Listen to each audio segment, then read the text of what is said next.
Alrighty, guys, welcome back. Earlier, we were discussing Tiger Woods after finishing last at the Masters, and now we're going to be talking about the College Football Super League proposal has merit. But before we do that, I just wanted to remind you guys to like and follow the show.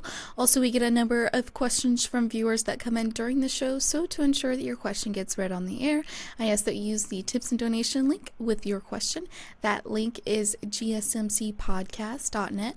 This just puts your question at the top of the list so I can see it, and it also really helps the show. Alrighty. So first off, yes, you see, I every once in a while I send Faith a message while on break. I'm just silly with her. So I send her an emoji with the guy with sunglasses, and she sent me one back. Is that a nerdy guy with braces yeah. you sent me? I'd never seen that one before. She sent me an emoji with a nerdy guy with braces and glasses on, and I was like, "What? I've never It's seen me. that before." I've got glasses on today. It's me. So you're just missing the braces. I like the glasses though. Thank you. They're like they're different. They are incredibly different. They're big and round, but still stylish and cool. Yeah, they're my blue light glasses so that I don't get headaches staring at the computer for too long. So not prescription. My boyfriend, who actually has prescription glasses, he calls me a poser whenever I wear these. That sounds. I didn't realize. I thought they were prescription glasses. So these are just plain glasses. They shield the blue light that emits off of screens, so my eyes don't get strained staring at computer screens for large amounts of the day. So Wow. Okay, that went through me. I totally thought you needed those glasses. no, I don't So really need them. No, they help me out though. So making a rule, you can't be wearing those now. No, I'm just joking. I'm just totally joking. oh, gosh. It Okay. just made me. So go ahead. All right, so we've got some more stuff added to the College Football Super League. So the College Football Super League proposal has merit, but significant obstacles remain if restructuring the sport. The idea of creating a Super League format in college football is doable and brilliant, but in 2031. That is the right time frame where current media right contracts for major conferences and the college football playoff will be expiring. It's called catermonious, which is derived from the Latin word for sharing a common boundary. It would be the perfect time to restructure college football to where the sport is owned by the schools and their media rights partners. Now is just not even close to the right time to implement those changes. That's one conclusion reached after CBS Sports spoke with sources at the Final Floor in Glendale, Arizona, the past several days soliciting options of stakeholders regarding discussions for potential Super League, which was first reported last week by The Athletic. A group consisting of college leaders developed an idea to transform college football into a single entity league, similar to what the NFL morphed into the 1960s. Back then, the former NFL commissioner Pete Rozelle successfully lobbied his team to share revenue equally under what was called a single entity structure, a model which has survived into today while withstanding even Supreme Court challenges. With college sports strapped to a rocket heading towards an uncertain future, the 20 people involved in the venture dubbed College Sports Tomorrow as girdling for what seems to be a showdown against a future trying to be created by the Big Ten and SEC. I do not believe that leaving it to the commissioners and athletic directors is the way to go, because when you do not get the view of university as a whole, West Virginia president and CST member Gordon Gee told CBS Sports. I think the university presidents have been the root of the problem here, Gee said. We have ignored, we have not been engaged, we have not paid enough attention, and I am the poster child because I paid a lot of these coaches millions of dollars and we just thought life was going to go on. We should have been thinking more progressively for a long period of time. My view is that is to stimulate the conversation, get enough university presidents together to solve the problem. The history of presidential involvement in the NCAA reform has been uneven. It goes back to 1984 when the President's Commission was established to oversee after a long series of high-profile cases. The corruption persisted, and so did the money. When the college football commissioners were unable to agree on a 12-team playoff model, it took the CFP board of members, specifically Mississippi State President Mark Keenum, to get it done. FBS commissioners continue to drag out the discussion on what the playoff will look like in 2026 and beyond under the new media rights deal. Okay.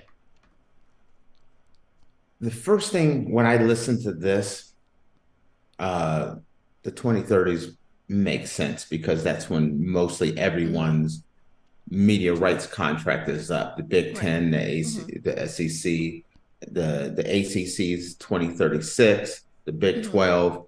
So that is the perfect time to do this. But there's a lot more. The reason why this is fascinating is because there's more and more athletic directors and chancellors that are talking about this and being asked about this. And you hear West Virginia talk about it, and you hear, people bring up different things from different schools and things. And what I keep hearing is a world of haves and have-nots. And what I mean by that is this. Sure, you hear West Virginia talk about it. You hear Florida State not be happy with it. You hear about Clemson.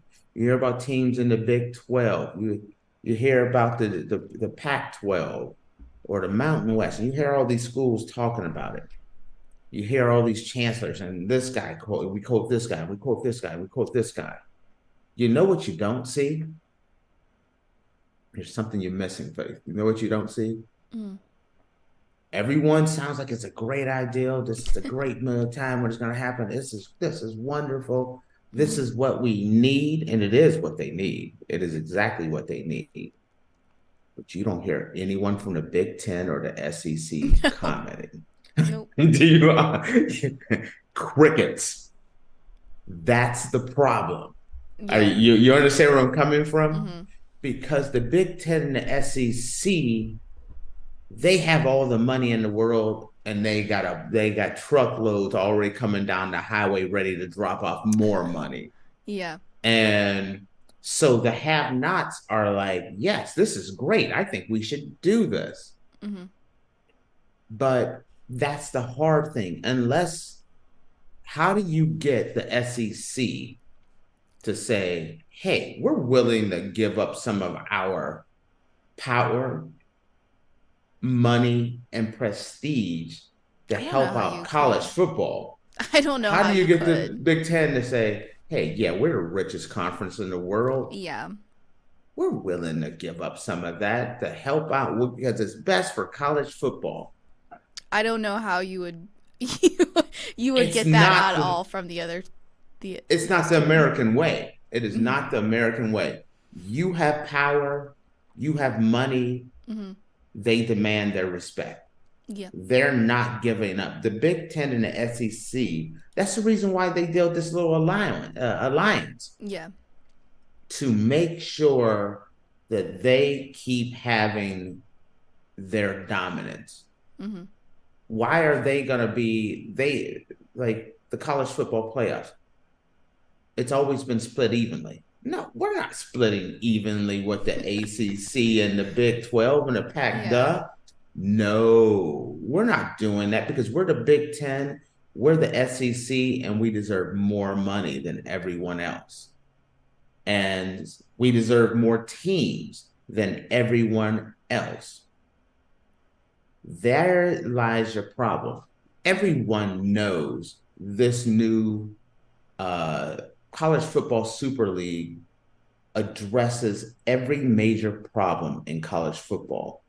The college super league is a good thing for college football, and it would help college football. And long run, it could end up making it way more money than it ever has. But those who are in power are not going to be willing to give up power and money to make things better for everyone else. When it's kind of like going to Mark Zuckerberg and Elon Musk and saying, you know what, we have this proposal where we're going to take all the money everyone has, and we're just going to spread it out evenly around America. Everyone's going to have the same amount. Everyone gets to start all over fresh. Zuckerberg and Elon Musk is going to be looking at you like, no, you're not. I'm not voting for. I'm not voting for that. But good old Faith James, she's voting for it. You mean you're gonna give me some of Zuckerberg and Elon Musk money, and Yeah. I don't have to do anything? It's gonna be even. You're gonna vote for that, and you're gonna be happy about it. Am I right? Hmm. That's why you hear West Virginia talking about it, because West Virginia is not Ohio State, Michigan, or Georgia or Hmm. Alabama. And they're not making that Ohio State, Michigan, Alabama, Georgia money. They're not even making the Vanderbilt money. Hmm. So, that's the problem with this program. Is it best for college football? It is. It's the perfect solution. One entity, everyone's the conferences are laid out evenly. They address name, image, and likeness. They address players being paid. They could change the college football schedule. The players are taken care of long term. Everything fits except for, hey, Big Ten and SEC, you're going to have to be the one that bleeds more than everyone else. Everyone else comes up from this. Hmm. Everyone else benefits, but not the Elon Musk and not Mark Zuckerbergs of the college football world, the Big Ten Yeah. and SEC. Hmm. They don't benefit. They already know. They have an agreement in place right now that the college football playoffs, they get more money than everyone else. They have television contracts where the SEC is like, hey, we make more money than everyone other than the Big Ten. The Big Ten's like, we make the most money of everyone. Or you can be, we're making $100 million a school, or you could be Florida State getting $36 million a school per year. There's a big difference. Hmm.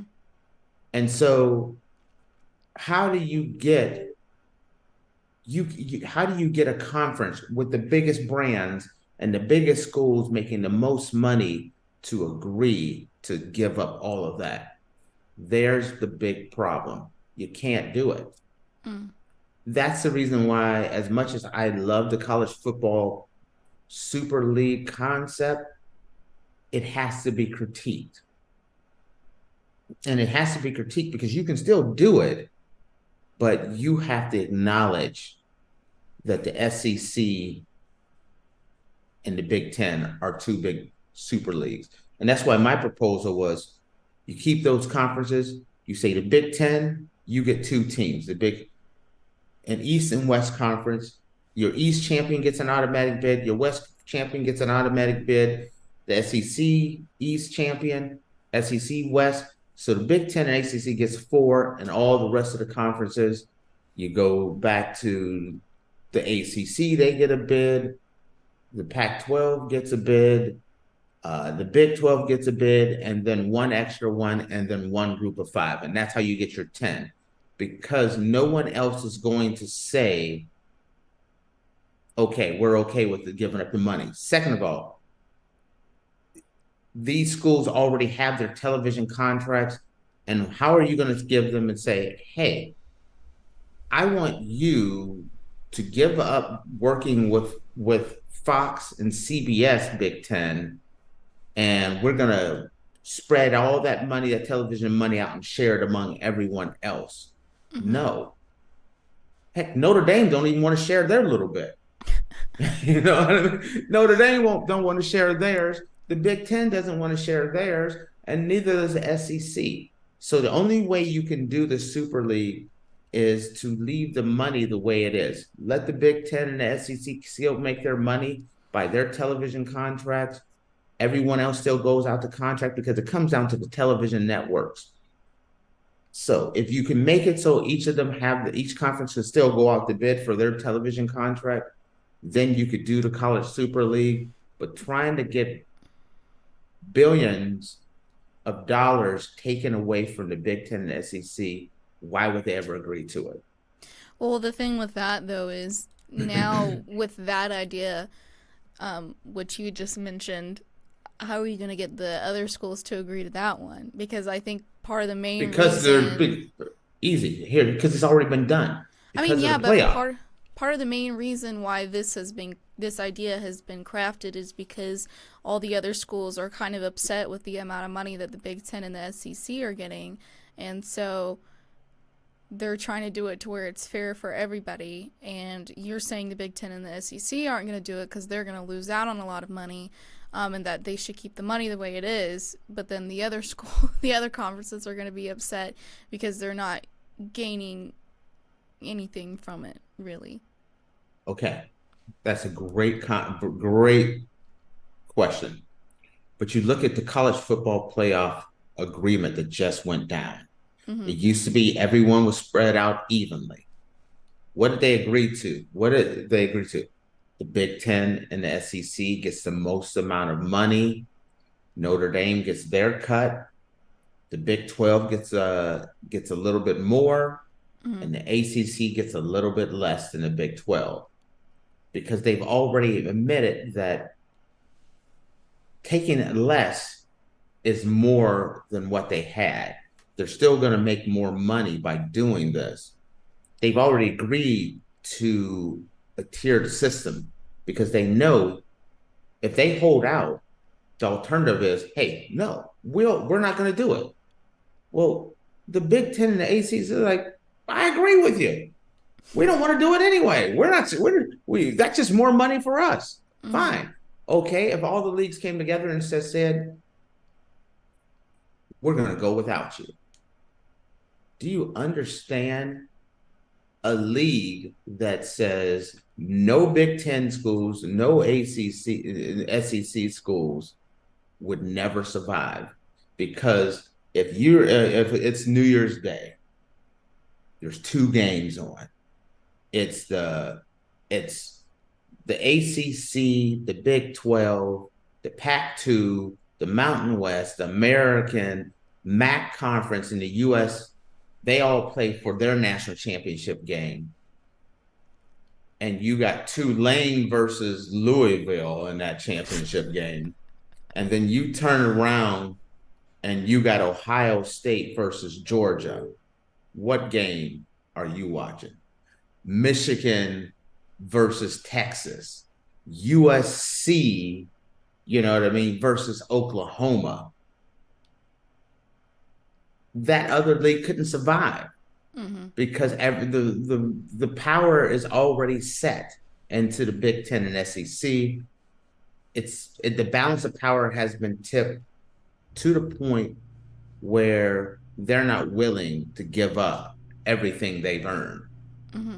And so they're not going to do it. And so a conference championship splitting up, splitting off from the ACC and the Big Ten, I mean the SEC and the Big Ten, would be a death sentence for these guys. There would be no television deal for them. They're going to agree to this. That those other conferences are now over a barrel where they have to look out and say the Big Ten, SEC, how do they get their money, and then we get some of that money as well, Mm-hmm. or do what Florida State and Clemson are trying to do: get us the heck out of the ACC and get us to the Big Ten and the SEC as quick as humanly possible, even if it's going to cost us $700 million. Mm-hmm. Yeah. That's it in a nutshell. That's harsh. That's harsh to say it that way, but that's Yeah. kind of It's the way you it's you going, would though. because the right way it would be everyone gets paid the exact same one television contract. Everyone does across the board revenue sharing, and then when the playoffs happen, the top 16 teams, Mm-hmm. doesn't matter what conference, gets in the playoff. You get so much for a first round appearance. You get so much for a second round appearance, third round appearance. You get so much for winning a national championship. That's the way it should be. But I don't know, unless something majorly happens where there's no more television money to be had, Mm-hmm. well, the ACC, the SEC, and the Big Ten will either have to fall back a Mm-hmm. long way, or the Big 12 and the ACC and the new Pac 12 has to come up so much Mm-hmm. that they're equal. Then you could do it. Yeah. So. Mm-mm-mm. So do you agree with me or disagree with me? Eh, I mean, in a perfect world, they would go with this idea of Super League, but like I said, I agree with you in saying that I don't think the layout that it is right now is gonna happen. And there's never going to be a perfect world where everybody's happy. Somebody's feelings are gonna get hurt with this no matter what. So it just depends on how they go about this, if they decide to do the Super League proposal or if they just keep doing things the way they're doing them right now. Who And knows? you're not Doesn't going to get matter. a We got school like you're not going to get a school like Vanderbilt and Rutgers who wins like one game a year between the two of them to say, "Hey, you know what? Take some of our money. We don't deserve yeah. it." Mhm. No, they're going to keep collecting that cash. Mhm. So Yeah. that's why I feel like I hate to say it. I would love to see it happen, but I Mhm. feel like unless something majorly happens, it's it's dead on arrival. Mhm. There is one thing that could happen though, real quick. Very soon, a lot of these lawsuits about name, image, and likeness is going to be heard in court. And there's some prediction that there's going to be billions of dollars that these leagues are going to have to pay. Mhm. Billions to all these old previous players, all those old Alabama and Georgia and Michigan players who played it for free and now are looking at, hey, we should have gotten paid. If that passes, if some of those, if they start losing those in court, that could hurt college football, and that's Mhm. when it maybe something like that could happen. Yeah. So just Well, throwing out we got curveballs. 7 years, so All so we got some time. But right. guys, with that, we are going to take a short break, and when we come back, we're going to be Ooh. discussing UFC 300. It's Monday. We'll be All back in a right. minute, guys.